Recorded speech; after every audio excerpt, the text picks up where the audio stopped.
우리가 3주 전에 사무엘 2장을 보았고 오늘은 사무엘하 3장 4장을 보는데요. 지난 이야기를 잠시 기억을 좀 해보겠습니다. 이스라엘의 초대 왕이었던 사울이 죽자 온 나라가 혼란을 겪다가 결국 두 개의 왕국으로 분열이 되었습니다. 다윗에게 호의적인 태도를 가지고 있었던 유다 지파는 다윗을 왕으로 세웠고 사울 왕실의 명맥을 유지하기 원했던 북쪽 지파는 사울의 아들인 이스보셋을 왕으로 세웠습니다. 두 왕국으로 분열이 된 것입니다. 특별히 북쪽 지역에서 어떻게 왕국이 형성되었는지 저희가 지난 시간에 살펴봤는데요. 2장 8절과 9절을 다시 한번 보겠습니다. 2장 8절과 9절을 다시 한번 보겠습니다. 네, 같이 한번 읽습니다. 시작. 사울의 군사령관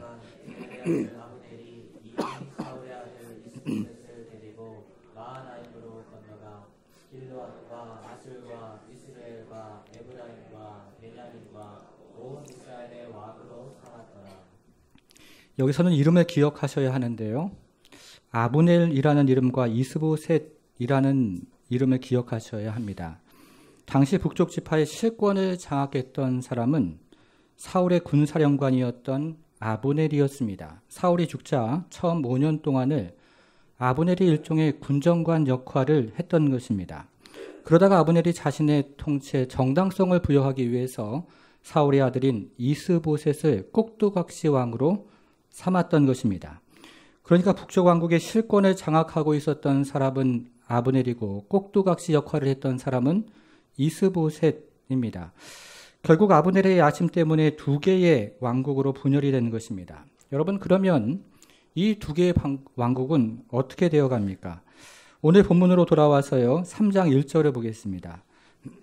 3장 1절을 다시 한번 읽어보겠습니다. 3장 1절 같이 읽습니다. 시작. 사울의 집 사이에 전쟁이 오래매 다윗은 점점 강하여 가고 사울의 집은 점점 약하여 가리라. 이 구절은 두 가지 사실을 언급하는데요. 하나는 다윗은 점점 강해졌다는 것이고 다른 하나는 사울의 집안은 점점 약해졌다는 것입니다. 시간이 지날수록 수면 위로 드러나는 역사적인 사실은 다윗은 강해지고 사울의 집안은 약해졌다는 것입니다. 여러분, 그런데 이 구절이 사무엘하서론의 핵심이 되는 구절입니다. 그래서 오늘 본문도 이 구절을 중심으로 쭉 따라가 보도록 하겠습니다. 오늘 본문에 등장하는 인물이 많고 사건이 많기 때문에 처음부터 잘 집중을 하셔야 합니다. 주보 3면에 말씀 노트가 있는데요. 하나씩 한번 살펴보겠습니다. 첫 번째는 사울의 집안에 권력투쟁이 일어났습니다 하는 내용입니다. 사울 집안에 권력투쟁이 일어났습니다. 사울의 집과 다윗의 집 사이에 오랜 동안 전쟁이 지속되자 이 틈을 타서 아브넬이 사울의 집안에서 세력을 장악하기를 시작합니다. 3장 6절과 7절을 보겠습니다. 3장 6절과 7절을 같이 한번 읽겠습니다. 시작. 사울의 집과 다윗의 집 사이에 전쟁이 있는 동안에 아브넬이 사울의 집에서 점점 권세를 잡으니라. 사울에게 첩이 있었으니 리스바요 아야의 딸이더라. 이스보셋이 아브넬에게 이르되 내가 어찌하여 내 아버지의 첩과 통관하였느냐 하니. 사울의 집과 다윗의 집 사이에 오랜 동안 전쟁이 지속되자 이 틈을 타서 아브넬이 사울의 집안에서 자신의 세력을 키워가기를 시작을 합니다. 그러다가 마침내 사울 왕의 첩이었던 리스바라는 이름을 가진 여인을 자신의 첩으로 삼았습니다. 여러분, 당시에 왕이 첩을 취한다는 것은 단순히 도덕적이거나 윤리적인 문제를 이야기하는 것이 아니고 왕위를 찬탈한다는 의미가 있습니다. 군대 장관이었던 아브넬이 왕위를 찬탈을 시도하는 것이었습니다. 그러자 이스보셋이 참고 참다가 아브넬을 공개적으로 비난을 했고 이에 질세라 아브넬도 이스보셋을 몰아붙이기를 시작합니다. 이렇게 협박을 합니다. 도대체 사람을 어떻게 보고 그따위 경박한 이야기를 하는 것입니까?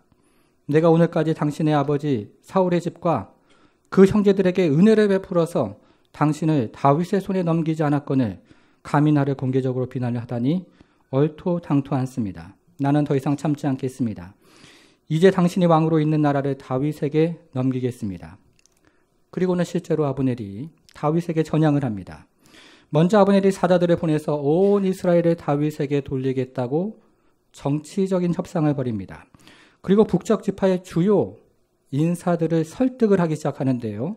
먼저 장로들을 모아서 이렇게 말을 합니다. 여러분들도 모두 알다시피 여호와께서는 처음부터 다윗을 택해서 왕으로 삼지 않았습니까? 이어서 사울 집안의 지지 세력이었던 베냐민 지파를 찾아가서 또 이렇게 이야기를 합니다. 다윗은 하나님이 왕으로 세우신 사람이지 우리의 적이 아니지 않습니까? 이렇게 아브넬이 이스라엘 장로들과 베냐민 지파를 설득해서 다윗의 지지 세력으로 만들었던 것입니다. 그리고는 아브넬이 부하 20명을 데리고 다윗 왕국의 수도인 헤브론을 직접 발로 찾아갑니다. 21절을 보겠습니다. 21절, 3장 21절입니다. 같이 읽습니다. 시작. 아브넬이 다윗에게 말하되 내가 일어나 가서 온 이스라엘 무리를 내 주 왕의 앞에 모아서 거기서 언약을 맺게 하고 남이 원하시는 대로 모든 것을 다스리시게 하리이다 하니 이에 다윗이 아브넬을 보내고 그가 평안히 가니라. 여러분, 이것은 아브넬이 북쪽 왕국을 다윗에게 모두 넘기겠다고 지금 이야기를 하고 있는 것입니다. 이렇게 북쪽 왕국의 실권을 장악했던 아브넬과 꼭두각시 왕이었던 이스보셋 사이에 자중질환이 일어나게 됩니다. 여러분, 그러면 아브넬의 의도는 무엇일까요? 아브넬이 하나님의 뜻을 이루기 위해서 지금이라도 다윗의 왕권을 인정해야 한다고 각성을 한 것은 아닙니다. 단지 약해져가는 이스보셋을 떠나고 그리고 강해지는 다윗에게 붙어서 미래를 도모하고자 했던 것입니다. 무슨 말입니까? 3장 1절 말씀이 성취되어 가더라 하는 것입니다. 다윗은 점점 강하여 가고 사울의 집은 어떻게 됩니까? 점점 약하여 가더라. 이 말씀이 지금 성취되어 가더라. 이 얘기를 하는 것입니다. 사울의 집안에 권력 투쟁이 일어나서 사울의 집안에 몰락이 시작이 된 것입니다. 두 번째를 보겠습니다. 두 번째는요. 사울 집안의 군대 장관인 누굽니까? 아브넬이 죽었습니다. 사울 집안의 군대 장관인 아브넬이 죽었습니다. 이제 아브넬이 다윗과 언약을 맺고 다시 북쪽으로 돌아가는 중이었습니다. 다윗은 통일왕국에 대한 강한 염원을 가지고 있었기 때문에 아브넬에게 커다란 잔치를 베풀어주고 그리고 평안하게 돌려보냈던 것입니다. 그런데 다윗의 군대 장관이었던 요압이 이 소식을 듣고 다윗을 찾아가서 매우 심하게 항의를 했습니다. 아브넬이 찾아온 것은 유다 왕국을 정탐하기 위해서 온 것인데 오히려 다윗이 커다란 잔치를 베풀어주고 평안히 돌려보냈다고 매우 심하게 꾸짖듯이 항의를 했던 것입니다. 그리고는 다윗 몰래 전령들을 보내서 아브넬을 다시 데리고 오기를 시작합니다. 26절, 27절을 읽어보겠습니다. 26절, 27절을 같이 읽습니다. 시작. 이에 요압이 다윗에게서 나와 전령들을 보내 아브넬을 쫓아가게 하였더니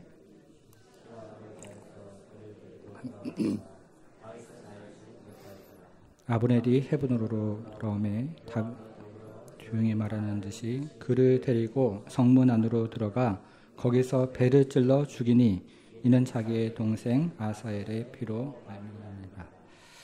아마도 요압의 전령들이 아브넬에게 이렇게 말을 했을 것입니다. 다윗 왕이 못다한 이야기가 있다고 하니 다시 모셔오라고 합니다. 이렇게 요압이 속임수를 써서 아브넬을 다시 헤브론으로 불러들이고 성문 안으로 데리고 가서 거기서 몰래 배를 찔러 죽였던 것입니다. 여러분, 그러면 요압이 아브넬을 죽인 이유가 무엇이겠습니까? 27절, 저희가 읽은 27절 마지막을 보니까요. 이는 자기 동생 아사헬의 피로 말미암음이더라. 이렇게 이야기를 합니다. 그리고요. 30절 마지막도 한번 보겠습니다. 30절 마지막에서도 그가 기브온 전쟁에서 자기 동생 아사헬을 죽인 까닭이었더라. 이렇게 이야기를 합니다. 일전에 남과 북이 기브온에서 전쟁을 한 일이 있었는데 그때 아브넬이 요압의 동생 아사헬을 죽인 일이 발생을 했고 요압이 그것을 마음에 품고 있다가 기회가 되자 복수를 지금 한 것입니다. 그런데 여기는 또 다른 이유가 있습니다. 만일에 아브넬이 다윗과 힘을 합쳐서 통일왕국을 이룬다면 이 통일왕국의 1등 공신은 아브넬이 되는 것이고 그러면 아브넬은 다윗 다음 자리를 차지할 지금 그런 상황이었습니다. 이것을 염려한 요압이 아브넬을 쳐서 죽인 것입니다.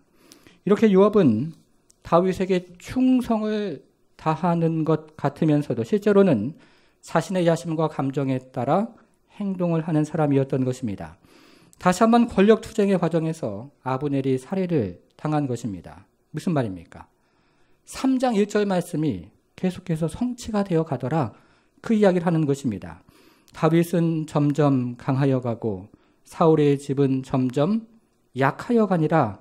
처음에는 사울 집안에서 권력 투쟁이 일어나서 사울의 집안이 약해졌는데, 이번에는 사울 집안의 실권자인 아브넬이 죽임을 당해서 사울의 집안이 약해진 것입니다. 이것이 두 번째 내용입니다. 이제 세 번째를 보겠습니다. 세 번째는 사울 집안의 왕인 누구입니까? 이스보셋이 죽었습니다. 사울 집안의 왕인 이스보셋이 죽었습니다. 이제 4장으로 넘어가겠습니다. 4장으로 넘어가서요, 4장 1절을 같이 읽어보겠습니다. 4장 1절 같이 읽겠습니다. 시작. 사울의 아들 아브넬이 헤브론에서 죽었다함을 듣고 손에 맥이 풀렸고 온 이스라엘이 놀라리라. 아브넬이 죽었다는 소식을 듣자 이스보셋은 하늘이 무너지는 것 같았고 온 이스라엘, 북쪽 이스라엘은 두려움에 사로잡혔습니다. 미우나 고우나 어쨌든 한편이었던 것입니다. 여러분, 시편 146편 3절은 이렇게 이야기를 합니다. 귀인들을 의지하지 말고 도울 힘이 없는 인생도 의지하지 말지니. 여기서 귀인은 모든 권력을 가진 왕과 그리고 왕자를 뜻하는 말입니다. 그런데 이렇게 모든 권력을 가지고 있는 왕이라고 할지라도 한치 앞을 내다보지 못하는 인생을 의지하지 말고, 모든 권력을 가진 왕자라고 할지라도 도울 힘이 없는 인생을 의지하지 말라는 것입니다. 여러분, 혹시 사람을 의지하는 분이 있습니까? 물질을 의지하는 분이 계십니까? 어느 날 하늘이 무너지고 두려움에 사로잡히는 일이 일어난다는 것입니다. 성도 여러분, 하나님을 의지하는 성도가 되기를 바랍니다. 사람을 의지하는 인생이 아니라 하나님 의지하는 인생 되기를 바랍니다. 이렇게 인생을 의지했던 이스보셋은 하늘이 무너지는 것 같았고 온 이스라엘은 두려움에 사로잡혔습니다. 이때 다시 한번 예상하지 못한 일이 발생을 합니다. 4장이요, 5절, 6절을 읽어보겠습니다. 4장 5절과 6절을 같이 읽어보겠습니다. 시작. 부에롯 사람 림몬의 아들 레갑과 바하나가 길을 떠나 마침 그가 침상에서 낮잠을 자는지라. 레갑과 그의 형제 바하나가 밀을 가지러 운치하고 집 가운데 들어가서 그의 배를 찌르고 도망하였더라. 여기에 등장하는 레갑이라는 사람과 바하나라는 사람은 원래 이스보셋의 군 지휘관이었습니다. 이 두 명의 군대 지휘관도 정세를 보아하니 이스보셋이 점점 약해져 가고 다윗이 강해지는 것을 보고 미래를 도모하기 위해서 이스보셋을 죽이고 그리고 그 머리를 잘라서 다윗에게 가져온 것입니다. 이것은 무슨 말입니까? 이번에도 역시 3장 1절 말씀이 성취되어 가더라, 그 얘기를 하고 있는 것입니다. 다윗은 점점 강하여 가고 사울의 집은 점점 약하여 가니라. 처음에는 권력 투쟁이 일어나서 사울의 집안이 약해졌습니다. 그리고는 아브넬이 죽고 이번에는 이스보셋이 죽임을 당해서 사울의 집안이 점점 몰락을 해가는 것입니다. 여러분, 그런데 여기서 오늘 본문의 흐름에 맞지 않는 내용이 한 가지가 등장을 합니다. 4장 4절을 한번 보겠습니다. 4장 4절을 보겠습니다. 사울의 아들 요나단에게 다리 저는 아들 하나가 있었으니 이름은 누굽니까? 모비보셋이라. 전에 사울과 요나단이 죽은 소식이 이스라엘에게 올 때에 그의 나이가 5살이었는데 그 유모가 안고 도망할 때 급히 도망하다가 아이가 떨어져 절게 되었더라.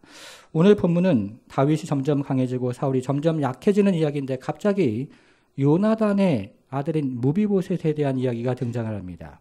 여기에는 두 가지 의도가 있는데요. 첫 번째 의도는 9장에서 전개되는 모비보셋 이야기의 복선 역할을 하는 것입니다. 두 번째 의도는 모비보셋에게 장애가 있었기 때문에 정치적으로 불안했던 이와 같은 시대에 왕위를 계승할 인물이 아니었다라는 것을 강조하고 있는 것입니다. 그러니까 장애가 있었던 무비보셋을 여기서 언급하는 이유는 사울 집안의 왕위가 끊어졌다는 것을 선언을 하고 있는 것입니다. 무슨 말입니까? 사울의 집안이 완전히 몰락을 했다는 것입니다. 그러니까 3장 1절의 말씀이 1.1획도 땅에 떨어지지 않고 그 말씀이 성취되어 가더라. 그 이야기를 3장과 4장에서 계속해서 반복해서 이야기를 하고 있는 것입니다. 여러분, 그 오늘 본문의 메시지는 무엇입니까? 이제 적용을 한번 해보도록 하겠습니다. 오늘 본문을 해석하는 열쇠는 3장 1절이라고 말씀을 드렸습니다. 다윗이 강해지고 사울의 집안이 몰락해서 모든 왕권이 다윗에게 넘어가는 것이 확고한 하나님의 계획이며 확고한 하나님의 뜻이라고 이야기하는 것입니다. 그런데 이 과정이 저희가 읽어보면 굉장히 순탄하지가 않습니다. 굉장히 복잡합니다.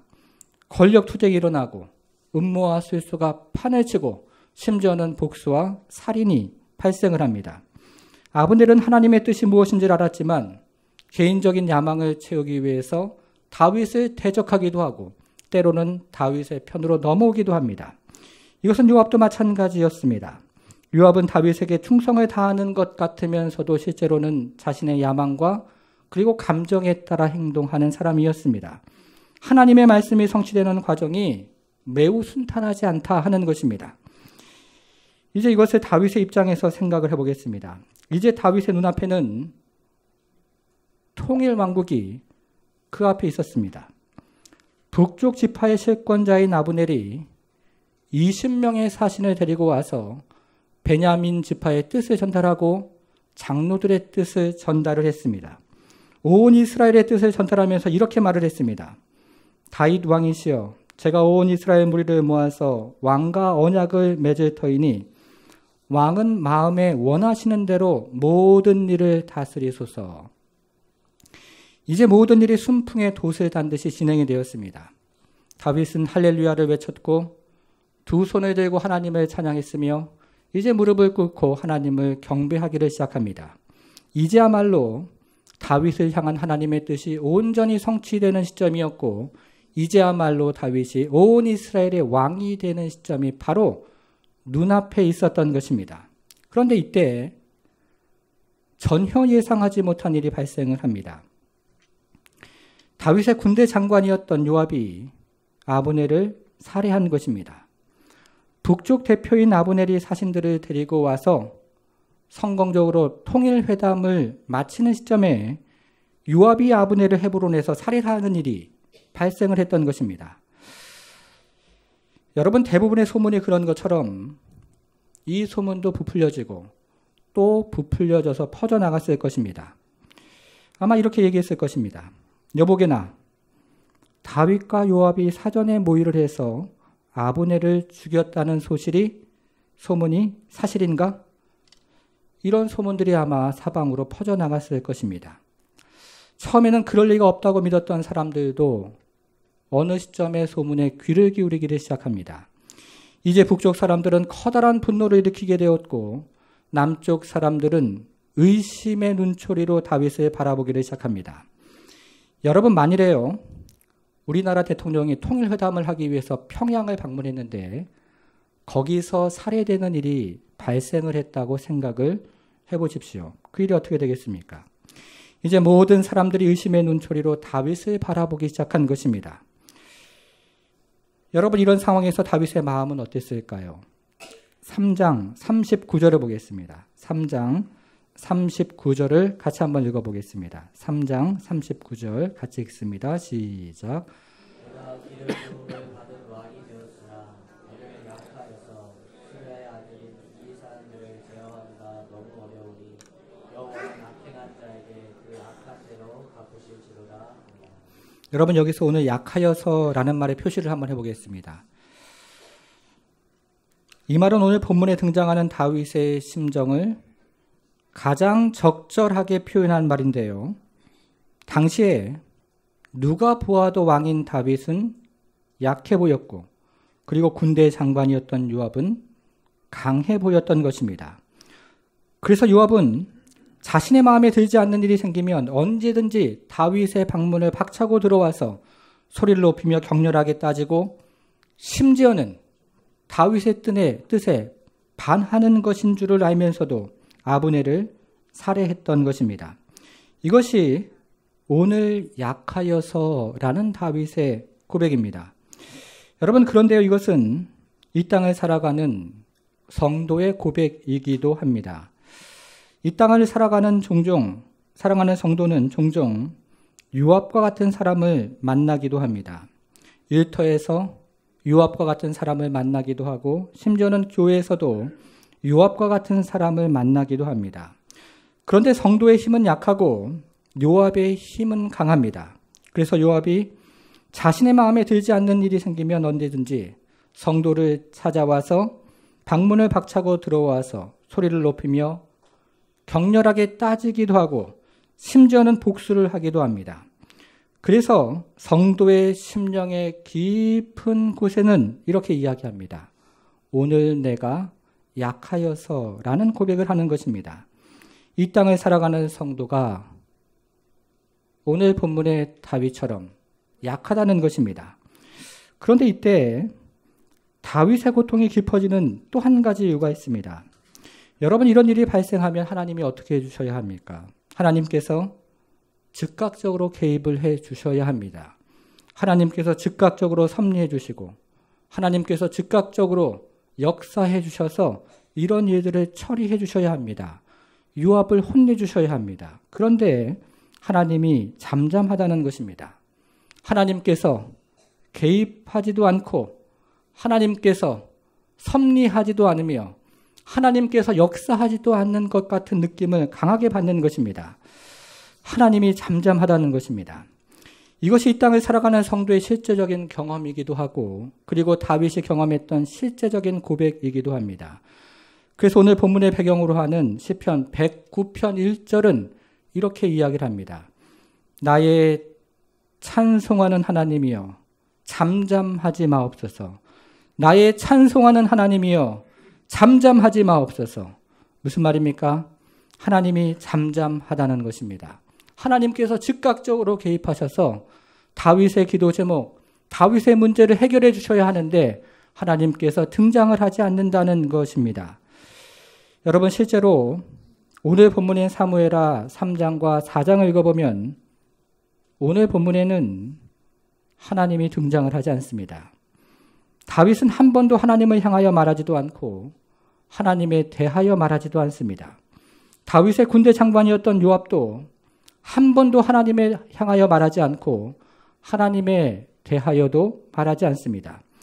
이것은 이스보셋도 마찬가지입니다. 이스보셋도 한 번도 하나님을 향하여 말하지 않고 하나님에 대하여 말하지 않습니다. 단지 아브넬만이 아주 세련되고 아주 교활하게 자신의 목적을 성취하기 위해서 하나님의 이름을 부르며 하나님의 이름을 이용할 뿐입니다.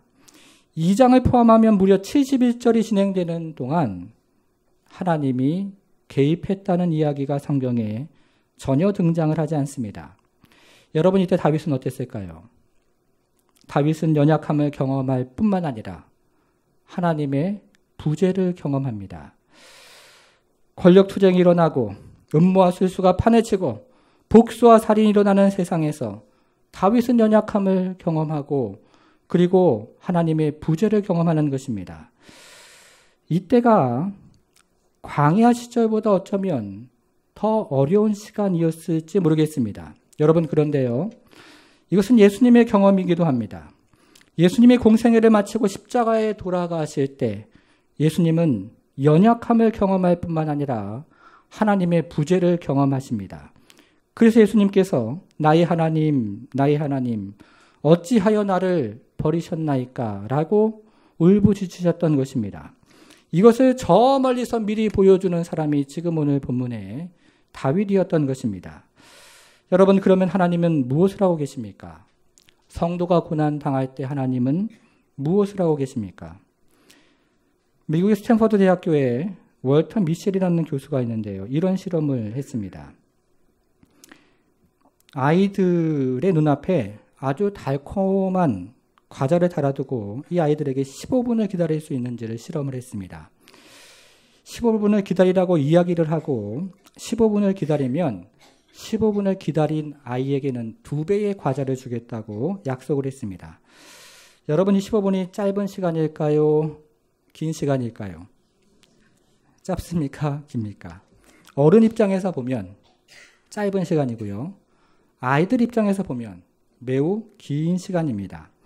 어른 입장에서 보면 아이들이 인내할 만한 시간이고, 아이들 입장에서 보면 인내하기 어려운 너무나 긴 시간이라는 것입니다.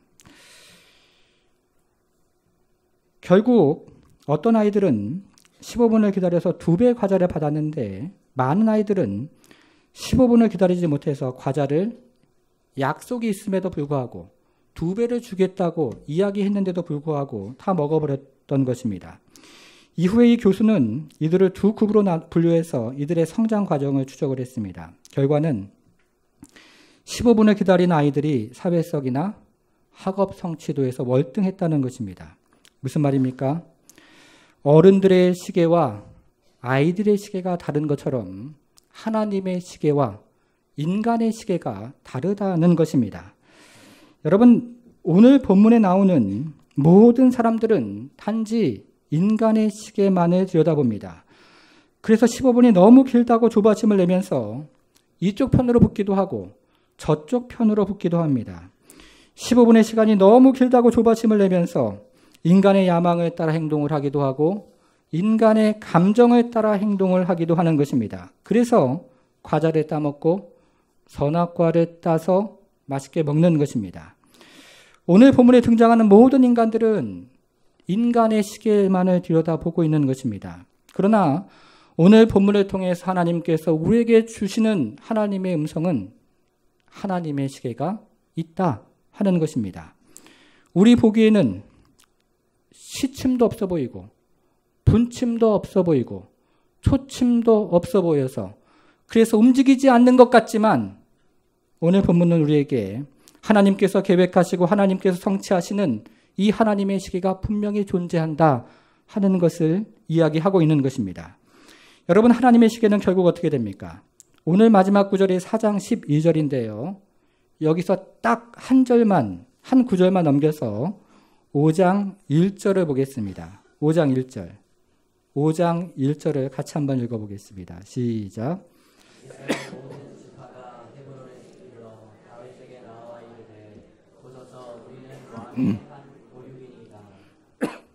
여러분, 이 구절을 다시 한번 보십시오. 다윗이 라고 시작하는 것이 아니라 이스라엘 모든 지파가 스스로 헤브론에 이르러 다윗에게 나와서 이르되 보소서 우리는 왕이 한 골육이니이다 라면서 다윗을 왕으로 세웠다는 것입니다. 무슨 말입니까? 하나님의 시계가 있다는 것입니다. 시침도 없고 분침도 없고 초침도 없어 보이지만 하나님의 시계가 쉬지 않고 일하신다는 것입니다. 우리가 보기에는 하나님의 시계가 시침, 분침, 초침이 없어서 움직이는 것 같지 않지만 하나님의 계획과 하나님의 뜻은 반드시 이루어진다는 것입니다.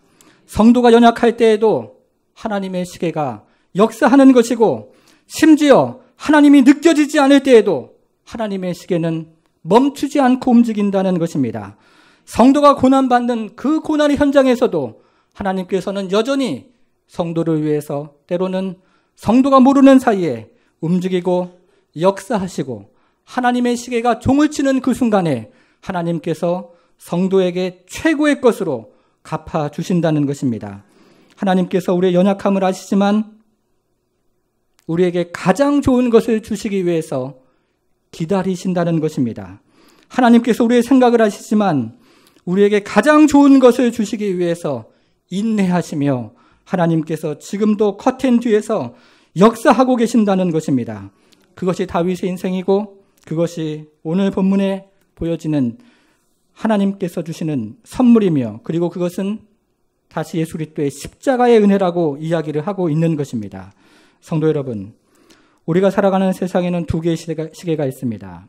하나는 인간의 시계이고 다른 하나는 하나님의 시계입니다. 그런데 이 인간의 시계는 매우 정확하게 보이고 반면에 하나님의 시계는 시침도 없고 분침도 없고 초침도 없어서 움직이는 것 같지를 않습니다. 그러나 이 세상은 인간의 시계로 운행이 되는 것이 아니라 하나님의 시계로 운행이 되는 것을 믿으시기를 바랍니다. 이 세상은 인간의 계획과 뜻으로 운영이 되는 것이 아니라 하나님께서 계획하시고 하나님께서 역사하시며 하나님께서 운행하시는 바로 그 하나님의 역사가 있으심을 믿으시기를 바랍니다. 사랑하는 성도 여러분, 하나님의 시계는 반드시 이루어집니다. 음모와 술수가 들어와도 하나님의 시계를 방해할 수 없으며 살인과 복수가 들어와도 하나님의 시계를 멈출 수가 없는 것입니다. 하나님은 하나님의 계획과 하나님의 뜻을 하나님의 때에 반드시 성취해 주시겠다고 오늘 본문을 통해서 약속을 하고 계시는 것입니다. 사랑하는 성도 여러분, 하나님의 시계를 가지고 하나님의 시계를 바라보며 하나님의 시계를 의지하는 성도가 되기를 바랍니다. 그래서 참으로 하나님께서 주시는 그 은혜와 그 역사와 하나님께서 인내하며 기다리며 우리를 위해서 최선의 것으로 준비하고 계시는 그 하나님의 역사를 믿고 순종하며 하나님 주시는 은혜 가운데 들어가는 복된 성도들 되기를 주님의 이름으로 축복합니다.